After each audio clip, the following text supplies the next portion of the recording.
Bom dia! Estou aqui então para o nosso devocional e hoje eu quero ler com você Colossenses capítulo 2, versículo 13. Diz assim: Antigamente vocês estavam espiritualmente mortos por causa dos seus pecados e porque eram não judeus e não tinham a lei, mas agora Deus os ressuscitou junto com Cristo. Deus perdoou todos os nossos pecados e anulou a conta da nossa dívida com os seus regulamentos que nós éramos obrigados a obedecer. Ele acabou com esta conta, pregando-a na cruz. E foi na cruz que Cristo se livrou do poder dos governos e das autoridades espirituais. Ele humilhou esses poderes publicamente, levando-os prisioneiros no seu desfile de vitória. Olha o que a palavra diz aqui, gente. Antigamente, isso quando nós fomos vendidos para o pecado, através do pecado de Adão e Eva. Lá nós fomos espiritualmente mortos, afastados de Deus. Por quê? A única coisa que faz separação entre nós e Deus é o pecado. Então, onde superabundou, gente, onde tinha o pecado, superabundou a graça, através do sacrifício de Jesus. Ele nos comprou. A palavra diz aqui que Deus nos perdoou dos nossos pecados e anulou a nossa conta, a nossa dívida, com os seus regulamentos que nós éramos obrigados a obedecer. Quando o ser humano está no pecado, ele segue os regulamentos daquele que o domina, Satanás. Quando a pessoa está na mentira, no pecado, quando ela vive no pecado, ela segue determinados regulamentos. Ela fica longe de Deus, morta espiritualmente. Então, quando nós aceitamos Cristo, quando nós fazemos dele Senhor e Salvador das nossas vidas, nós somos comprados. Deus já nos comprou, Deus nos resgatou, ele perdoou os nossos pecados. A nossa dívida, ela foi anulada lá na cruz. Mas eu só vivo isso no momento em que eu faço Jesus Senhor e Salvador da minha vida. Neste momento, eu passo a viver a liberdade que Cristo me libertou verdadeiramente. Porque enquanto nós estávamos no mundo, nós éramos escravos do pecado, escravos do medo, escravos da mágoa, escravos do pecado, da maldade, da soberba, do orgulho, da mentira, da vaidade. Agora, no momento em que eu fiz Jesus Senhor da minha vida, os meus pecados foram perdoados. Então, Satanás, ele vive no engano.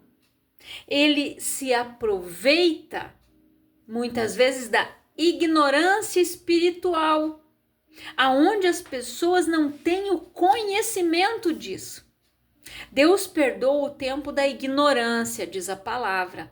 Enquanto eu não tinha acesso e eu não tinha conhecimento das coisas, tudo bem. Mas no momento em que eu tenho conhecimento e eu começo a abrir brechas, ceder para o pecado, eu estou indo para as mãos de quem? Pois é. Então nós precisamos entender que o pecado, ele traz doenças. Eu preciso abandonar o pecado e me arrepender. Me arrepender verdadeiramente. Como Davi, lá no Salmo 51, quando o profeta Natã chegou para o Davi contando uma historinha para ele entender, né? Davi tinha um homem que ele tinha só uma ovelhinha. A ovelhinha dele foi pega assim, assim, e o outro tinha um monte. Ele foi lá e pegou aquela ali. Davi disse: esse é digno de morte. O profeta disse: esse é você, Davi. Porque ele pegou a mulher de Urias, sendo que ele tinha um harém cheio de mulheres. Aquele homem tinha somente aquela. Ele pecou com aquela mulher. Ele abriu uma brecha enorme. Ele se arrependeu. Lá no Salmo 51 ele diz assim: Senhor, me devolva a alegria da tua salvação e que não se afaste de mim o teu Espírito Santo. Davi, ele se arrependeu. Ele abandonou o pecado. Só que no momento em que ele cometeu o pecado, a consequência veio sobre o seu reinado, sobre a casa dele. E ali a porta foi aberta. Ele foi perseguido pelo seu filho depois. A filha foi violentada pelo próprio irmão. E por ali foi. Depois o filho perseguiu. Davi, ele passou muitas lutas, porque ele cedeu à tentação, àquele pecado. Por mais que ele se arrependeu, ele abandonou o pecado, mas a consequência veio. Então nós precisamos entender, gente, que quem vive no pecado, a consequência vem. Ela fica afastada de Deus, porque a única coisa que faz separação entre nós e Deus é o pecado. O diabo vai tentar dar as investidas, né? O diabo vai tentar apresentar alguém para você. Às vezes o diabo coloca ali uma pessoa que é comprometida, que chega ali contando uma historinha. Ai, porque a minha esposa tá doente. Ah, porque o meu marido. Não, porque eu só não larguei dela ainda por isso. Mentira. Mentira. O diabo, gente, ele trabalha assim. Ele vai te prender naquele pecado. Quando você vê, tomara que você veja enquanto é tempo, ou pode ser tarde demais, a pessoa já está desencadeando enfermidades no corpo dela, na alma, é no físico, é no sentimental. Porque ela vai ficar esperando até quando? O outro vai ficar enrolando, vai ser usado pelo diabo para prender aquela pessoa no pecado, gente. No pecado. E o salário do pecado é o quê? A morte, gente. A morte espiritual. Longe de Deus. No momento em que a pessoa cede para o pecado, o diabo é o senhor da vida dela. Ela está escrava. Ela abriu a brecha, a palavra diz: não deis lugar ao diabo, porque as consequências, gente, são muito sérias. São devastadoras. Olha o que aconteceu com o Davi. Foi um homem ungido, escolhido por Deus. Ele era um homem de Deus, era. Mas, como todos estamos sujeitos, ele cedeu ao pecado. Por quê? No momento em que os reis eram para estar na guerra, ele ficou. Aí ele viu a Betseba se banhando. Olhou, desejou, ele já pecou ali. No momento em que ele olhou aquela mulher se banhando, Jesus disse que não precisava nem cometer o ato. Quando a pessoa olhou, ela desejou, desceu para o coração, o adultério já havia sido concretizado. Quando ele mandou buscar a mulher, ele se deitou com ela, ele só consumou o ato, mas ele já tinha pecado no coração dele, ele já tinha adulterado. Ali ele já tinha aberto a porta. Por isso que nós precisamos vigiar. Os nossos olhos, gente, os nossos ouvidos, o que nós estamos vendo, o que nós estamos ouvindo, entra por aqui. São as portinhas de entrada, de acesso para nossa mente, para o nosso coração. Tem gente que costuma dizer, né, o que os olhos não vê, o coração não sente. Vai nessa. Os teus olhos podem não estar vendo, mas os de Deus estão acompanhando tudo. E Deus está vendo. Eu quero ler com você também aqui em Romanos, deixa eu só achar aqui bem rapidinho. Romanos 8, a partir do versículo 10 diz assim: Mas se Cristo vive em vocês, então, embora o corpo de vocês vá morrer por causa do pecado, o Espírito de Deus é vida para vocês, porque vocês foram aceitos por Deus. E ali diz: se em vocês vive o Espírito daquele que ressuscitou Jesus, então aquele que ressuscitou Jesus Cristo dará também vida ao corpo mortal de vocês, por meio do seu Espírito que vive em vocês. Quando nós abandonamos o pecado, gente, o Espírito de Deus, ele habita em nós. E o Espírito de Deus, ele dá vida para o nosso corpo mortal. Ele dá cura. Você não precisa mais sofrer e padecer enfermidades. Se você está ali, na presença de Deus, se você guarda os princípios, os valores, os mandamentos do Senhor, se você vive o que está escrito aqui, você não deve mais aceitar enfermidade no teu corpo. Você não deve mais aceitar que o diabo haja no teu casamento, que o diabo venha agir na vida dos teus filhos. Você tem autoridade porque o Espírito do Senhor está em você, o Espírito habita na gente. Só que eu preciso vigiar, porque você acha que uma pessoa que está ali na frente de um celular, de um computador, assistindo pornografia, você acha que o Espírito está aqui?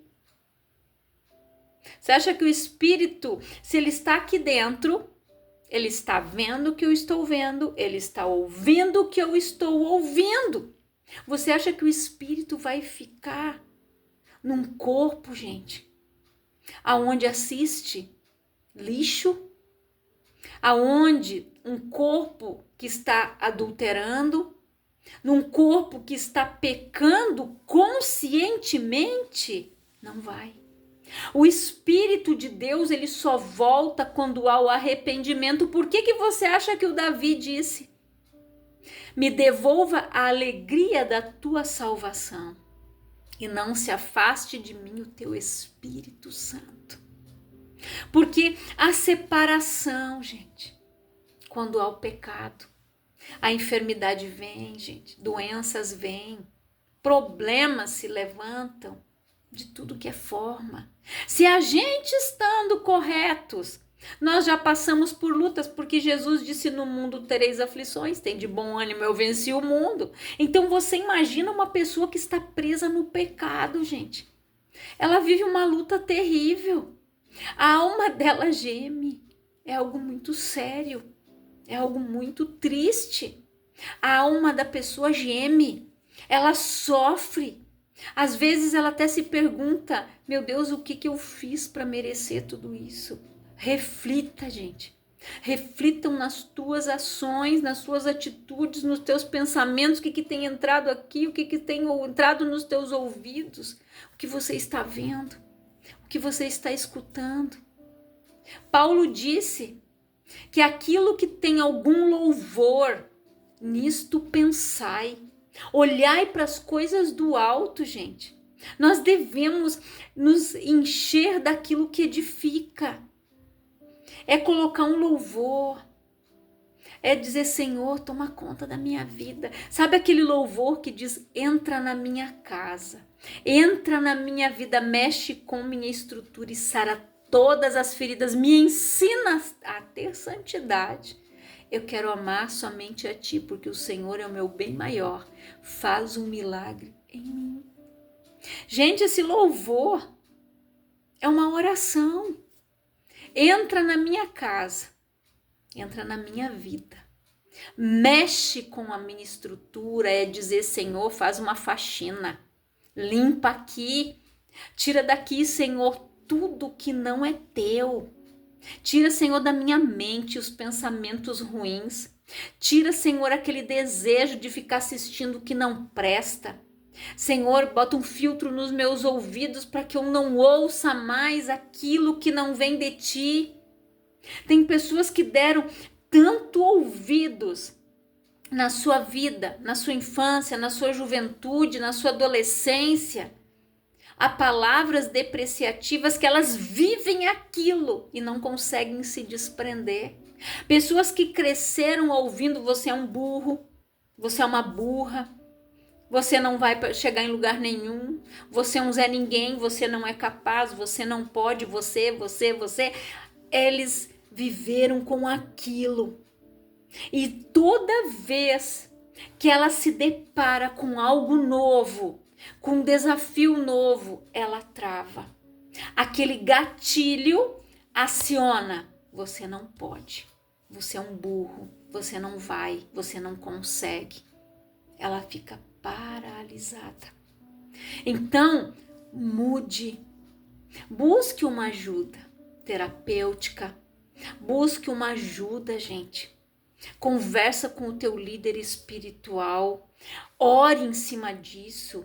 Busque a libertação dessas coisas, porque você foi liberto por Cristo lá na cruz. Jesus riscou a dívida.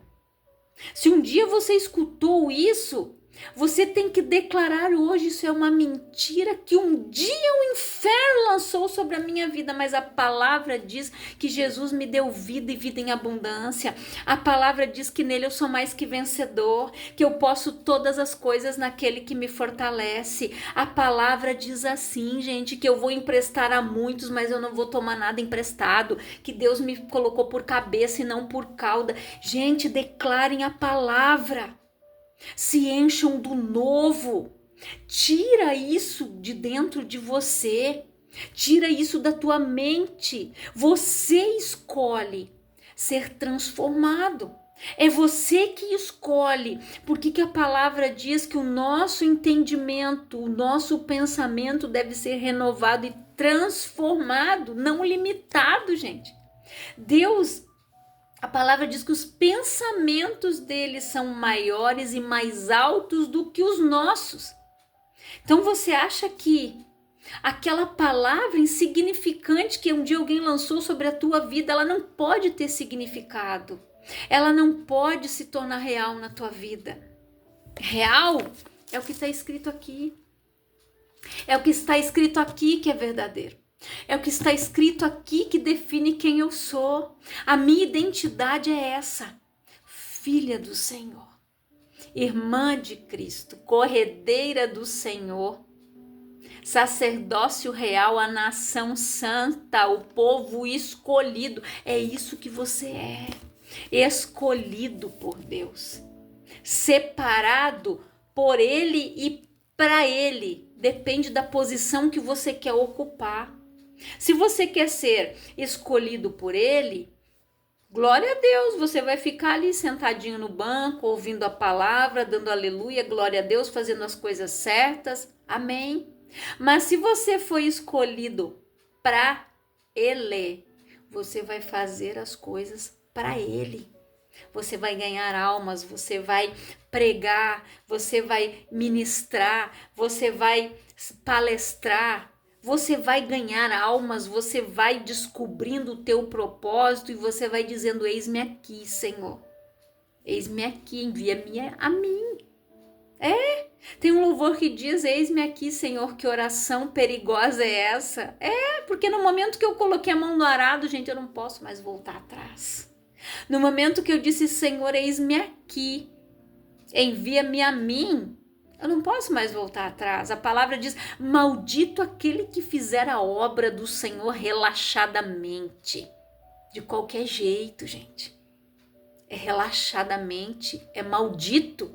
Essa pessoa é amaldiçoada. Porque se eu não fizer as coisas para Deus, com excelência, com amor, com zelo, com temor. Com temor, gente. Temor de Deus. Não é ter medo de Deus, é ter temor de Deus, ter respeito pela soberania de Deus. Se eu tenho que respeitar e honrar o meu pai e a minha mãe aqui, muito mais a Deus, gente. Eu tenho que ter temor dele. A palavra diz: honra o teu pai e a tua mãe para que se prolongue os teus dias sobre a terra. É um mandamento com promessa. Se eu quiser que isso aconteça na minha vida, eu tenho que honrar o meu pai, honrar a minha mãe, até mesmo depois de mortos. Eu tenho que continuar honrando a memória deles. Eu tenho que ser grato ao que eles fizeram por mim. Eles me deram a vida. Eles me ensinaram, eles me instruíram, cada um dá o que tem. Eles me deram aquilo que eles receberam um dia. E hoje, glória a Deus, nós fomos chamados, separados. E hoje nós vivemos uma outra realidade. Porque nós tivemos a escolha de aceitar Jesus. A escolha de viver afastados do pecado, de ser a nação santa, eleita, sacerdócio real. É isso que você é. Pare de viver as mentiras. O diabo vive no engano, gente. O diabo, ele vai trabalhar ali. Enquanto ele continuar te enganando que você não é nada, que você não é ninguém, que você não isso, ele vai ficar te prendendo ali. Ali, para ele vai ser ótimo prender você ali. Enquanto você não despertar para o que está escrito aqui, você vai viver no engano, na mentira dele. E é isso que ele quer. A palavra diz: buscamos e prossigamos em conhecer ao Senhor. O meu povo sofre e perece por falta de conhecimento. Busque os teus direitos. Aqui, ó. Os teus direitos estão garantidos aqui. Jesus conquistou tudo para você. Então saia do pecado, saia do engano, saia da mentira e viva a liberdade que Cristo te libertou. Reflita nesta palavra. Eu quero orar por você, Pai, em nome de Jesus. Eu oro por todas estas pessoas que têm ouvido esta palavra. Que elas sejam edificadas, alcançadas, libertas, que elas tenham as suas vidas transformadas e que elas entendam que elas foram resgatadas da morte e do pecado, que o Senhor tirou ela das trevas e trouxe para o reino do Filho do seu amor, para a sua maravilhosa luz, Pai.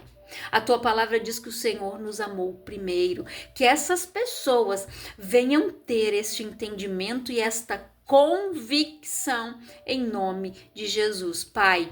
E nós oramos pelo nosso estado. Eu oro, Senhor, pelo estado do Rio Grande do Sul, por todas estas vidas, por todas estas famílias, e te agradecendo, Senhor, pela provisão, pelo cuidado, e que o Senhor continue abençoando, Pai, cada vida que está doando um alimento, cada pessoa que está fazendo uma vianda, um sanduíche, cada pessoa, Pai, que tem doado R$1, R$2, 5, não importa o valor, mas aquela pessoa que tem o coração voluntário, que o Senhor acrescente, quadruplique, Pai, a bênção na vida destas pessoas, é o que eu desejo, Pai, que o Senhor as abençoe grandiosamente, em nome de Jesus. Deus te abençoe grandiosamente.